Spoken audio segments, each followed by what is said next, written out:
இறை இயேசுவின் இதயத்திற்கு நெருக்கமான அன்பு சகோதரிகளே, சகோதரர்களே, நெப்போலியன் போனபார்ட் மாவீரனாக இருந்தவர். தன்னுடைய இராணுவத்தில் இருந்தவர்கள் அனைவரது பெயரையும் தெரிந்து கொள்வது வழக்கம். அவர்களை பெயர் சொல்லி அழைப்பது வழக்கம். ஒரு நாள் தன்னுடைய இராணுவ வீரர்களை பார்த்து கொண்டு வந்தபோது ஒரு இராணுவ வீரன் மிகவும் சோர்வுற்று காணப்பட்டதை அவர் கவனித்தார். ஆனால் அவனுடைய பெயர் அவருக்கு நினைவில் இல்லை.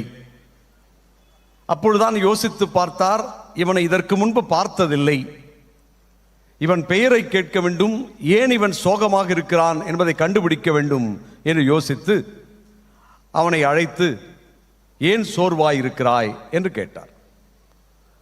அவன் பல காரணங்களை சொன்னான். அந்த காரணங்களை எல்லாம் கேட்டுவிட்டு அவருக்கு திருப்தி இல்லை. சோர்வாக இருப்பதற்கான காரணம் எதுவும் தெரியவில்லை. அப்பொழுது அவர் அவனுடைய பெயரை கேட்டார். எல்லாருடைய பெயரும் எனக்கு தெரியும், நீ புதியதாக சேர்ந்திருக்கிறாய், உன்னுடைய பெயர் என்ன என்று சொல்லி கேட்டார். கேட்பதற்கு முன்பு அவர் சொன்னார், என் இராணுவத்தில் இருக்கின்றவர்கள் யாரும் சோர்வாக இருக்கக்கூடாது, எல்லாரும் தெம்பாக இருக்க வேண்டும். நாம் எடுக்கின்ற எல்லா முயற்சிகளிலும் வெற்றி காண வேண்டும் என்றால் இத்தகைய மனப்பான்மை எனக்கு வேண்டும். நீ சோர்வாக இருப்பது எனக்கு பிடிக்கவில்லை, உன் பெயர் என்ன என்று சொல்லி கேட்டார். அவன் கொஞ்சம் சோகத்தோடு சொன்னான், நெப்போலியன் என்று சொன்னான். உடனே அவருக்கு இன்னும் கோபம் வந்து விட்டது. அவனை பார்த்து சொன்னார், ஒன்று உன்னுடைய மனநிலையை மாற்றிக்கொள், அல்லது உன் பெயரை மாற்றிக்கொள். either change your attitude or change your name என்று சொல்லி சொன்னார். அன்பு நண்பர்களே, அந்தோணியாருடைய பக்தர்களாக வழித்தோன்றல்களாக இருக்கின்ற நாம் இந்த 5 நாட்களாக கொண்டாடிய இந்த திருவிழாவின் தாக்கம் நாம் ஒவ்வொருவர் மீதும் இல்லை என்றால், நாம் ஒவ்வொருவரும் உண்மையிலேயே அவருடைய விழுமியங்களையும் மதிப்பீடுகளையும், அவர் இயேசுவிடம் கற்றுக்கொண்ட அனைத்து பண்புகளையும், அவர் நம்மீது வாரி இறைக்கின்ற இறை ஆசிரையும், அவருடைய பரிந்து பேசலையும் பெற்றுக்கொள்கின்ற தகுதி நமக்கு இருக்கிறதா? அந்த தகுதிக்குரியவர்களாக நாம் மாறி இருக்கிறோமா? அப்படி மாறி இருக்கின்றோம் என்றால் நாம் அனைவரும் நன்றிக்குரியவர்களாக இருக்கிறோம். எனவே நன்றியின் விழாவை இன்ற இறுதி நாளிலே கொண்டாடுகின்றோம். புனித அந்தோணியார் வழியாக பெற்றுக்கொண்ட நன்மைகள், இறைவன் நம்மீது வாரி தெளித்த மாபெரும் புதுமைகள், நாம் நன்றாக இருக்க வேண்டும் என்று தந்த ஆசி, நாம் அனைவரும் கேட்ட வரங்கள் அனைத்தும் கிடைக்கும் என்கிற நம்பிக்கை, நாம் ஒவ்வொருவரும் வாழ்க்கையில இன்னும் சாதிக்க முடியும் என்கின்ற ஒரு உற்சாகம், இவை அனைத்தும் பெற்றிருக்கிறோம். நன்றிக்குரியவர்களாக இருக்கிறோம். இந்த நன்றிக்குரியவர்களாக இருக்கின்றோம் என்று சொல்கின்ற போது, இந்த நன்றி என்பது எப்படி வடிவம் எடுக்க வேண்டும் என்று விவிலியத்திலிருந்து நாம் புரிந்து கொள்ள முயற்சி செய்வோம். அதுவும் புனித அந்தோணியார் வழியாக புரிந்து கொள்ள முயற்சி செய்வோம்.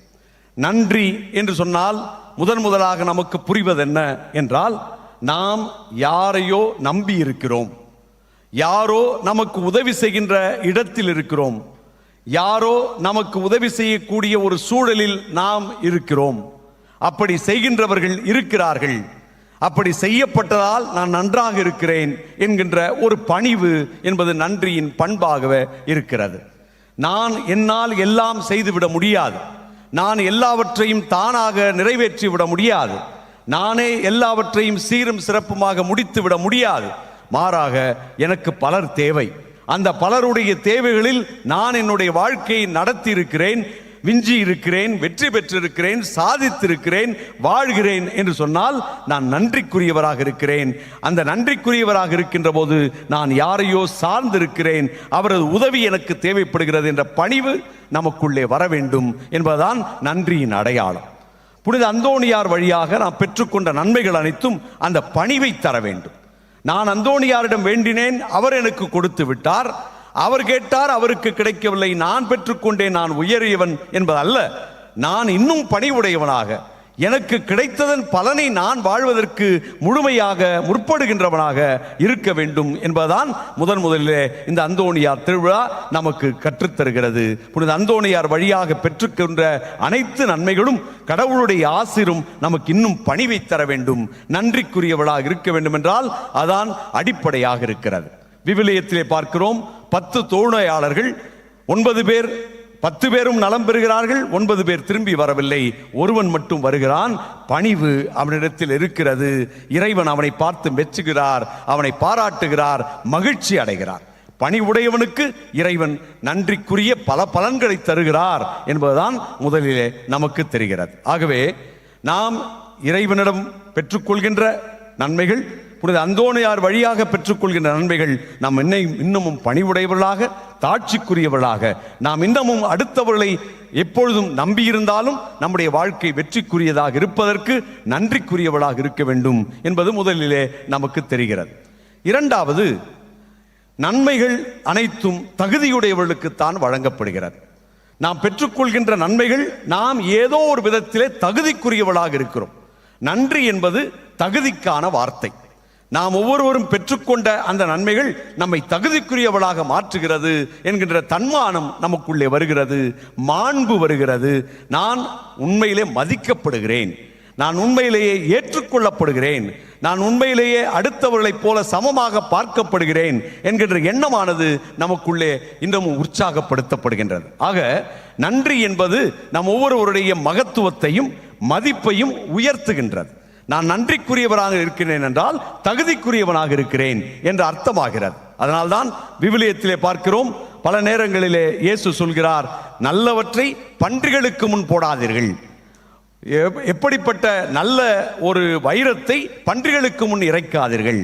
ஆக நாம் இறைவனிடம் பெற்றுக்கொள்கின்ற நன்மைகளோ அல்லது புனித அந்தோணியார் வழியாக பெற்றுக்கொள்கின்ற பரிந்து பேசுதல் வழியாக பெற்றுக்கொள்கின்ற நன்மைகளோ நாம் தகுதியுடையவர்களாக இருக்கிறோம் என்ற அர்த்தம். அந்த தகுதியையும் மதிப்பையும் நாம் உயர்த்தி கொள்ள வேண்டுமே ஒழிய, நாம் பன்றிகளைப் போல நம் முன் விரைக்கப்பட்ட இந்த நன்மைகளை எல்லாம் நாம் தூக்கி எறிந்து விட்டு அல்லது அதை தவறாக பயன்படுத்தி விட்டு உதாசீனப்படுத்தி விட்டு வாழ்ந்து விட முடியாது.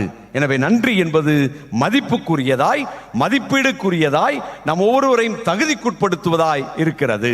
இன்றைக்கு நன்றி விழாவை கொண்டாடுகின்ற போது நாம் தகுதியானவர்களாக இருக்கிறோமா, மதிப்புக்குரியவர்களாக இருக்கிறோமா, மாண்புக்குரியவர்களாக இருக்கிறோமா என்ற கேள்வியானது நமக்கு முன்னால் வைக்கப்பட வேண்டும். இறுதியாக நன்றி என்பது என்ன சொல்கிறது? பெற்றுக்கொள்வது மட்டுமல்ல, கொடுப்பது. நான் எப்படி என்னுடைய வாழ்க்கையில அடுத்தவர்களை சார்ந்திருக்கிறேன், ஆண்டவனை சார்ந்திருக்கிறேன், புனித அந்தோணியாரை சார்ந்திருக்கிறேன், அவர்கள் எனக்கு நல்லதை செய்கிறார்கள் என்று சொல்லி சொன்னால் வெறும் பெற்றுக்கொள்கின்றவர்களாக மட்டும் இருந்து விட முடியாது. மாறாக நான் கொடுக்கக்கூடிய நிலைமைக்கு வர வேண்டும். புனித அந்தோணியாருடைய வழித்தோன்றல் என்று சொன்னால் அவர் மட்டும் கோடி அற்புதர் அல்ல, நாமும் அற்புதங்களை புரிய வேண்டும், நாமும் சிறப்பாக வழங்க வேண்டும், கொடுக்க வேண்டும், இல்லாதவர்களோடு பகிர்ந்து கொள்ள வேண்டும். எப்பொழுது பார்த்தாலும் பிச்சை எடுத்துக்கொண்டு இருப்பதல்ல வேண்டுதல் என்பது. பெற்றுக்கொண்டது நான் என்னை தகுதிப்படுத்திக் கொண்டு சாதித்து வாழ்க்கையில் வெற்றி பெற்று அடுத்தவர்களுக்கு வழங்குகின்ற போது அது உண்மையிலே நான் பெற்றுக்கொண்ட நன்மையை பிறருக்கு வழங்குகின்ற ஒரு உச்ச நிலைக்கு வருகிறேன். அந்த நிலைக்கு வருவதுதான் அடிப்படை என்பதை நாம் புரிந்து கொள்கிறோம். இன்றைய நற்செய்தி அதை அருமையாக சொல்கிறது. நாம் ஒவ்வொருவரும் கடுகு விதையை போன்றவர்கள். நாம் எளியவர்கள் தான், சிறியவர்கள் தான், இல்லாதவர்கள் தான். நாம் தனித்தனியாக பார்த்தால் ஒன்றுமில்லாதவர்கள் தான். நம்மால் என்ன செய்து விட முடியும் என்று யோசிக்கின்ற போது இயேசுவினுடைய வார்த்தைகள் எவ்வளவு வீரியமானதாக, உற்சாகப்படுத்துவதாக, நம்பிக்கைக்குரியதாக இருக்கின்றது என்று பாருங்கள். கடுகு விதையை போலத்தான், ஆனால் அதை விதைத்தால் அது மாபெரும் விருட்சமாக மாறுவது போல் நாம் ஒவ்வொருவருமே நன்றிக்குரியவர்களாக அடுத்தவளுக்கு வழங்குகின்ற போது இந்த சமூகம் இன்னும் உய்யும், மிகச்சிறப்பாக இருக்கும் என்பதை தான் நாம் புரிந்து கொள்ள முடிகின்றது. மார்க்கு நற்செய்தி 5ஆம் அதிகாரத்திலே நாம் பார்க்கிறோம், ஒருவன் படை என்று அழைக்கப்படுகிறான். அங்கே கல்லறையிலே வாசம் செய்கிறான், மிக மோசமாக வாழ்கிறான். அவனை பார்த்து பயப்படுகிறார்கள். இயேசு அவன் அருகே போய் நிற்கிறார். உன் பெயர் என்ன? படை என்று சொல்கின்றான். இவனை விட்டு வெளியே போ என்று சொல்கிறார். எல்லாம் வெளியே போகின்றன. அவன் நாகரிகமானவனாய் அவரது பாதத்தில் அமர்கின்றான், நன்றிக்குரியவராக இருக்கின்றான். ஆனால் அதே நேரத்திலே இயேசு அவனை பார்த்து சொல்கிறார், என்ன இங்கே அமர்ந்திருக்கிறாய் என்று கேட்கின்ற போது உம்மை பின்தொடர வேண்டும் என்று சொல்கிறார்.